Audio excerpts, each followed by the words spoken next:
এ জীবনে মায়ের কষ্টটা আজকে আমি আমার বোন আমরা প্রত্যেক মুহূর্তে ফিল করি।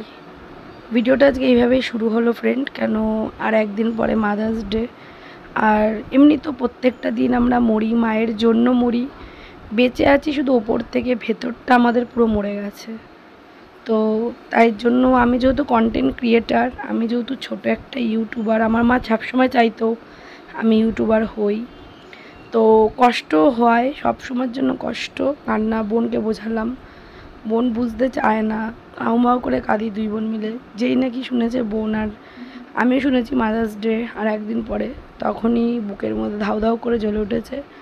এই মাদার্স ডেতে আমাদের পাড়ায় কেউই জানতো না, অনেক কমই লোক জানতো যে আমরা যে কেক এনে সেলিব্রেশন করা, মায়ের জন্য একটা উতালা লুকিয়ে দুই বোন মিলে চকলেট আনা, গোলাপ ফুল আনা, মাকে ভালোবেসে মাকে জড়িয়ে ধরা, সেটা হয়তো আর আমাদের জীবনে নেই। তো মা চলে যাওয়ার পরে না জানি না কি এমন পাপ করেছি বা কি করেছি বুঝি না, মা থাকতো ও মা এই দেখো এটা বলছে, ও মা দেখো এটা করছে, সেটা আমাদের জীবনে আর নেই। তো তারপরও অনেককে চিনি, অনেকে জানি। সময় খারাপের সময় না চেনা যায় সেসব মানুষদেরকে, যাদের এক জীবনে তুমি কত ভালোবেসেছিলে, যখন কত খাইয়েছিলে, কত ভালো রেখেছিলে, তারা না চেনেই না।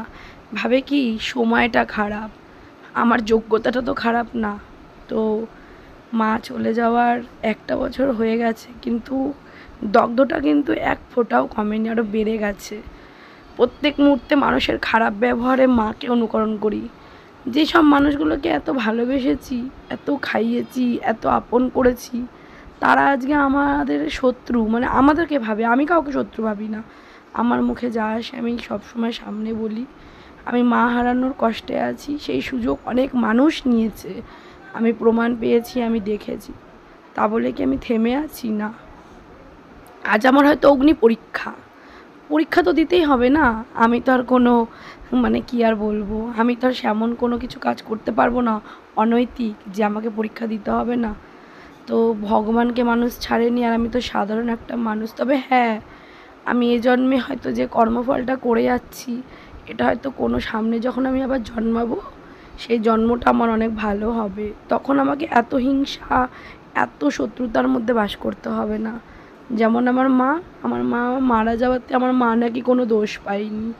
পুরোহিত মশাইরা বলেছে যে তোর মা এমন একটা মানুষ, যে কতটা যে ভালো মানুষ আমরা ফিল করছি যারা কাজ করেছে আমার মায়ের। তো মায়ের কথাটা শুনলেই বুকটা ফাটে, আর এই বুক ফাটা যন্ত্রণা শুধু যন্ত্রণাই, আর কিছুই বলার নেই তোমাদেরকে। আমি একটু একটু করে এগোচ্ছি, আমি না একটা সময় ভেঙে গুড়িয়ে যাই, ভেঙে গুড়িয়ে মাটির সাথে মিশে যাই।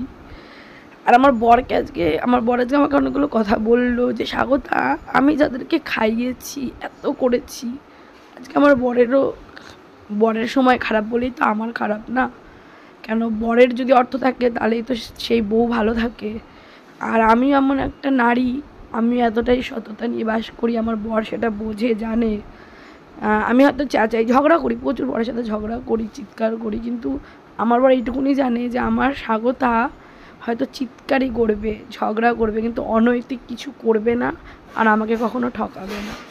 তো যাই হোক, তোমাদের সাথে শেয়ার করলাম, একটু মনটা সত্যি খুব আপসেট। ভালো থেকো, সুস্থ থেকো, মাদেরকে খুব ভালো রেখো। মাদার্স ডের অনেক শুভেচ্ছা তোমাদের সবাইকে।